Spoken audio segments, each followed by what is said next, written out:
తెలంగాణలో రేవంత్ రెడ్డి నేతృత్వంలోని కాంగ్రెస్ ప్రభుత్వం వార్షిక బడ్జెట్ను ప్రవేశపెట్టేందుకు సర్వం సిద్ధం చేసింది. 2026-27 ఆర్థిక సంవత్సరానికి సంబంధించి రాష్ట్ర ఆర్థిక శాఖ కసరత్తు పూర్తి చేసి తుది ప్రతిపాదనలను సిద్ధం చేస్తుంది.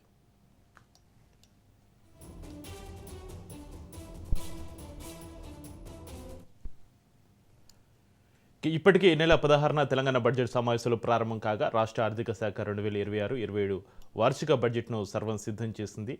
ఉప ముఖ్యమంత్రి ఆర్థిక మంత్రి మల్లు భట్టి విక్రమార్క గత కొన్ని వారాలుగా సుదీర్ఘ కసరత్తు నిర్వహించారు. ప్రతి శాఖపైన విడివిడిగా సమీక్షలు జరిపి క్షేత్రస్థాయి అవసరాలకు అనుగుణంగా నిధుల కేటాయింపులు చేశారు.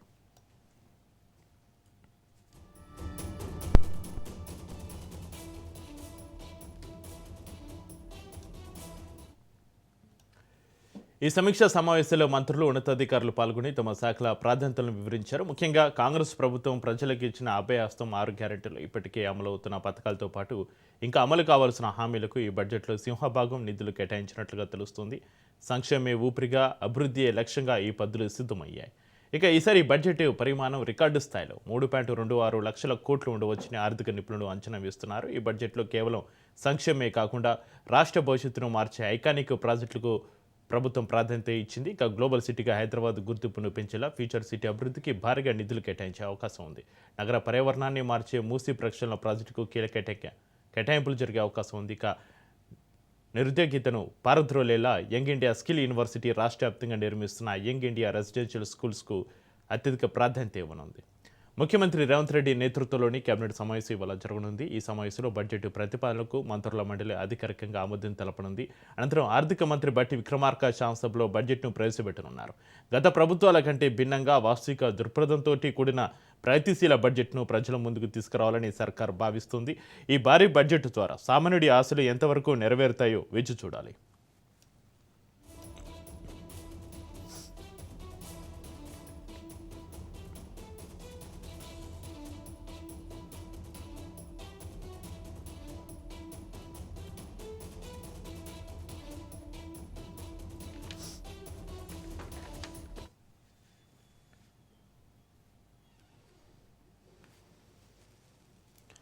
ఈరోజు ప్రవేశపెట్టిపోయే తెలంగాణ బడ్జెట్ సంబంధించి మరింత సమాచారాన్ని మా ప్రతినిధి సునీల్ అసెంబ్లీ నుంచి లైవ్లో అందిస్తారు. సునీల్, నేడు తెలంగాణ అసెంబ్లీలో బడ్జెట్ గ్యారంటీల అమలు దిశగా కేటాయింపులకు సంబంధించి మీ దగ్గర ఉన్న అప్డేట్స్ ఏంటి సునీల్? Good morning Chakri. తెలంగాణ రాష్ట్ర ప్రభుత్వము మూడోసారి తెలంగాణ శాసన మండలిలో శాసనసభలో ఈరోజు బడ్జెట్ని 2026-2027 వార్షిక బడ్జెట్ని అటు డిప్యూటీ సీఎం మల్లు భట్టి విక్రమార్క ప్రవేశపెడతారు. మధ్యాహ్నం 12 గంటలకు రేవతి నక్షత్రము అభిజిత్ లగ్నం నేతృత్వంలో దాదాపు 12 గంటలకు ఈ యొక్క బడ్జెట్ పత్రాలను కూడా ప్రవేశపెట్టే అవకాశం. అంతకంటే ముందు 9 గంటల 30 నిమిషాల ప్రాంతంలో ముఖ్యమంత్రి రేవంత్ రెడ్డి అధ్యక్షతన క్యాబినెట్ సమావేశం నిర్వహిస్తారు. ఈ క్యాబినెట్ సమావేశంలో బడ్జెట్కి సంబంధించినటువంటి అంశాలు, బడ్జెట్ ప్రతిపాదనలను మొత్తం కూడా క్యాబినెట్ తీర్మానం చేసి ఆమోదం తెలిపిన తర్వాత 12 గంటలకు అటు రేవతి నక్షత్రం అభిజిత్ లగ్నం ముహూర్తాలు చూసుకున్న తర్వాతనే ఈరోజు మధ్యాహ్నం 12 గంటలకు శాసనసభలో ఉప ముఖ్యమంత్రి మల్లు భట్టి విక్రమార్కు, అదేవిధంగా శాసన మండలిలో అటు ఉత్తమ్ కుమార్ రెడ్డి మంత్రి, ఇరిగేషన్ శాఖ మంత్రి ఉత్తమ్ కుమార్ రెడ్డి బడ్జెట్ని ప్రవేశపెట్టే అవకాశం ఉంది. ఇక గతంతో పోలిస్తే దాదాపు 10% ఎక్కువగా ఈసారి బడ్జెట్లో ఎక్కువగా పెంచే అవకాశం ఉంది. గతంతో 3,04,000 కోట్ల రూపాయలు గత బడ్జెట్లో ప్రవేశపెడితే ఈసారి 3,35,000 కోట్ల పైగా బడ్జెట్ పద్ధతులను ఈసారి అసెంబ్లీలో ప్రవేశపెట్టే అవకాశం ఉన్నట్లు కూడా కొంత సమాచారం తెలుస్తుంది. ఈసారి యంగ్ ఇండియా ఇంటిగ్రేటెడ్ స్కూల్స్తో పాటు తెలంగాణ రాష్ట్ర ప్రభుత్వం ప్రతిష్టాత్మకంగా చేపడుతున్నటువంటి మూసీ ప్రక్షాళనకు సంబంధించినటువంటి అంశాలతో పాటు అదేవిధంగా ఇప్పటికే ఫ్యూచర్ సిటీ అంటే అక్కడ రానున్నటువంటి రోజుల్లో విజన్ 2047ని దృష్టిలో ఉంచుకొని తెలంగాణ రాష్ట్ర ప్రభుత్వము ఫ్యూచర్ సిటీని ఏర్పాటు చేస్తుంది. అక్కడ ఇప్పటికే గ్లోబల్ సమ్మిట్ కూడా నిర్వహించింది కాబట్టి ఫ్యూచర్ సిటీకి కూడా పెద్ద ఎత్తున నిధులు కేటాయించే అవకాశం ఉంది. దీంతోపాటు అదేవిధంగా రైతు భరోసా, రైతు బీమాకు సంబంధించినటువంటి అంశాల్లో కూడా ఈసారి ఎక్కువగా నిధులు కేటాయించే అవకాశం ఉంది. ఇక మరోవైపు కళ్యాణ లక్ష్మికి గతంలో కంటే ఈసారి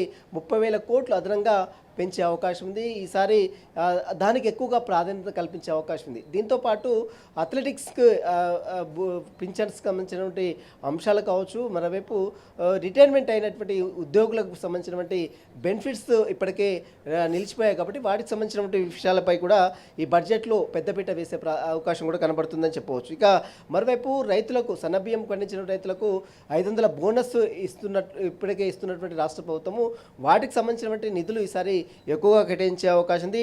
ప్రజా సంక్షేమం, విద్య, వైద్యానికి ఈసారి అధిక ప్రాధాన్యత కల్పించినట్టు కూడా కొంత సమాచారం తెలుస్తుంది. దీంతోపాటు దేవాదాయ శాఖ అర్చకులకు ఇప్పటికే చాలా కాలం నుంచి పెండింగ్లో ఉన్నటువంటి దేవాదాయ శాఖ అంటే గుళ్ళల్లో పనిచేస్తున్నటువంటి ప్రధాన అర్చకులకు దిగిపోయిన తర్వాత వారికి పింఛన్ కల్పించాలని రాష్ట్ర ప్రభుత్వం కూడా ఇప్పటికే నిర్ణయం తీసుకుంది కాబట్టి వాటికి సంబంధించినటువంటి విషయాలపై కూడా ఈ బడ్జెట్లో నిధులు కేటాయించే అవకాశం ఉంది. ఇక మరోవైపు పాఠశాలలో చదువుతున్నటువంటి విద్యార్థులకు ఫస్ట్ క్లాస్ నుంచి 12th క్లాస్ వరకు వారందరూ కూడా బ్రేక్ఫాస్ట్, మరోవైపు లంచింగ్ కూడా ఇప్పటికీ రాష్ట్ర ప్రభుత్వం ప్రొవైడ్ చేసింది కాబట్టి వాటికి సంబంధించినటువంటి విషయాలపై కూడా ఈసారి బడ్జెట్లో బడ్జెట్లో ఎక్కువ నిధులు కేటాయించే అవకాశం ఉంది. దీని ద్వారా సుమారు 21 లక్షల మంది విద్యార్థులకు లబ్ధి చేకూరే అవకాశం ఉంది. ఎందుకంటే చాలామంది విద్యార్థులు బ్రేక్ఫాస్ట్ లేక, లంచ్ లేక పాఠశాలకు, కళాశాలకు వెళ్ళకుండా ఇంటి దగ్గరే ఉంటున్నటువంటి పరిస్థితి కనబడుతుంది కాబట్టి వారికి లబ్ధి చేకూరే విధంగా ఈసారి బడ్జెట్లో ఎక్కువ నిధులు కేటాయించడానికి రాష్ట్ర ప్రభుత్వం కూడా సన్నద్ధమైనట్లు కూడా సమాచారం తెలుస్తుంది. దీంతోపాటు మరో కాసేపులో తెలంగాణ రాష్ట్ర ప్రభుత్వం ఈసారి అధికంగా గతంతో తెలంగాణ రాష్ట్ర ప్రభుత్వం అమలు చేస్తున్నటువంటి ప్రజా సంక్షేమ పథకాలతో పాటు 6 గ్యారంటీల అమలుతో పాటు మిగిలినటువంటి సంక్షేమ పథకాలు ప్రతిష్టంగా అమలు చేయాలని ఈసారి రాష్ట్ర ప్రభుత్వము 3,35,000 కోట్లకు పైగా ఈసారి బడ్జెట్ని ప్రతిపాదించే అవకాశం ఉంది. ఇప్పటికే శాఖల వారీగా అన్ని విభాగాల వారీగా ఇప్పటికే బడ్జెట్ సంబంధించినటువంటి పద్ధతులు కూడా కంప్లీట్ చేయడం జరిగింది కాబట్టి మరి కాసేపులోనే తెలంగాణ రాష్ట్ర క్యాబినెట్ సమావేశంలో ఈ బడ్జెట్ సంబంధించినటువంటి దాంట్లో ముఖ్యమంత్రి రేవంత్ రెడ్డి అధ్యక్షతన బడ్జెట్ సంబంధించినటువంటి క్యాబినెట్ సమావేశం మొత్తం కూడా నిర్వహిస్తారు. బడ్జెట్ని ఏకగ్రీవంగా అప్రూవ్ చేసిన తర్వాత మధ్యాహ్నం 12 గంటలకు ఉభయ సభల్లో అటు శాసనసభలో మంత్రి ఉప ముఖ్యమంత్రిగా ఉన్నటువంటి మల్లు భట్టి విక్రమార్కు మధ్యాహ్నం 12 గంటలకు రేవతి నక్షత్రము అభిజిత్ లగ్నం ముహూర్తం చూసుకున్న తర్వాతనే మధ్యాహ్నం 12 గంటలకు ఈ ముహూర్తంలో రేవతి నక్షత్రము అభిజిత్ లగ్నం ముహూర్తంలో కూడా బడ్జెట్ని ప్రవేశపెట్టే అవకాశం ఉంది. అట్ ద సేమ్ టైం శాసన మండలిలో కూడా మంత్రి ఇరిగేషన్ శాఖ మంత్రిగా ఉన్నటువంటి, సివిల్ సప్లై శాఖ మంత్రిగా ఉన్నటువంటి ఉత్తమ్ కుమార్ రెడ్డి మధ్యాహ్నం శాసన మండలిలో 12 గంటలకు బడ్జెట్ని ప్రవేశపెట్టే అవకాశం ఉంది. ఈరోజు బడ్జెట్ సమావేశాలు కంప్లీట్ అయిన తర్వాత రేపు ఎల్లుండి సెలవు, రేపు సాటర్డే, ఎల్లుండి సండే కాబట్టి 2 రోజుల సెలవు తర్వాత మళ్ళీ సోమవారం నుంచి కూడా బడ్జెట్కి సంబంధించినటువంటి ప్రవేశపెట్టిన దానికి పద్ధతులకు సంబంధించిన దానిపై కూడా చర్చ కొనసాగే అవకాశం ఉంది. చక్రి, అయితే సునీల్, రాష్ట్ర అప్పుల పరిస్థితి ఏంటి? అసలు ఆదాయాన్ని పెంచుకోవడానికి ప్రభుత్వం ఈ బడ్జెట్లో ఏమైనా కొత్త ప్రతిపాదన చేసే అవకాశం ఏమైనా ఉందా సునీల్?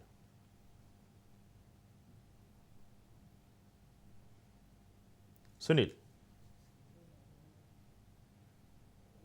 ప్రభుత్వానికి కొంత ఇబ్బందులు తలెత్తిన తర్వాత ఇంకా వేరే విషయాలపై ఏ విధంగా ఆదాయాన్ని ఇంక్రిమెంట్ చేసుకోవాలన్న దానిపై కూడా ప్రభుత్వం అయితే ఫోకస్ చేసింది. ముఖ్యంగా ఆర్థిక వనరులు ఏ రకంగా మెరుగుపరచుకోవాలి, ఇండస్ట్రీస్ ని ఏ రకంగా డెవలప్మెంట్ చేసుకోవాలి, పరిశ్రమలు పెట్టుబడులు ఏ రకంగా అభివృద్ధి చేసుకోవాలన్న దానిపై కూడా రాష్ట్ర ప్రభుత్వం అయితే కసరత్తు ప్రారంభించింది. ఇప్పటికే సమ్మిట్ నిర్వహించింది. తెలంగాణ రాష్ట్ర వ్యాప్తంగా ఇప్పటికే పెట్టుబడులు ఆకర్షించే విధంగా దేశవ్యాప్తంగా నుంచి కూడా పెద్ద ఎత్తున దాదాపు 5,75,000 కోట్లు పెట్టుబడులు వచ్చినట్లు గతంలోనే ముఖ్యమంత్రి రేవంత్ రెడ్డి ప్రకటించిన నేపథ్యంలో వాటికి సంబంధించిన విషయంలో కూడా ప్రభుత్వం అయితే కసరత్తు ప్రారంభించింది. ఫ్యూచర్ సిటీ గ్లోబల్ సమ్మిట్ తో పాటు మూర్తి ప్రక్షాళనకు సంబంధించిన అన్ని అంశాలను కూడా పరిగణలోకి తీసుకుని బడ్జెట్ ని ప్రవేశపెట్టే అవకాశం ఉంది. Right, thank you Sunil.